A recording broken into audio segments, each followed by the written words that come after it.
Guys हम हमारे daily life में ऐसे सेंटेंसेस का बहुत यूज़ करते हैं जहाँ पर हम कहते हैं कि वो कह कुछ रहा था और कर कुछ और रहा था। मैं सोचता कुछ हूँ और करता कुछ और हूँ। सारे नेता कहते कुछ है और करते कुछ और हैं। सो गाइज इस प्रकार के सेंटेंसेस को हम इंग्लिश में कैसे कहेंगे, इसके लिए कौन से स्ट्रक्चर की यूज़ करेंगे, आज के इस वीडियो में हम सीखने वाले हैं।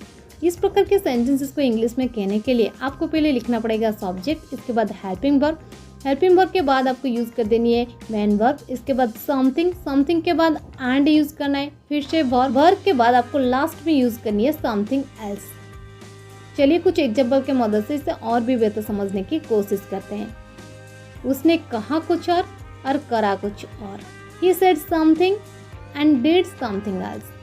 He said something and did something else. हमने योजना कुछ बनाई और हो कुछ और रहा है। We planned something and it is happening something else.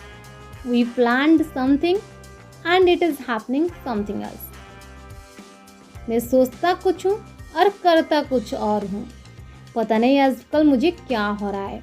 सो इस प्रकार के सेंटेंसेस को हम इंग्लिश में लिखेंगे I think something and do something else. I think something and do something else. वो कह कुछ रहा था और कर कुछ और रहा था।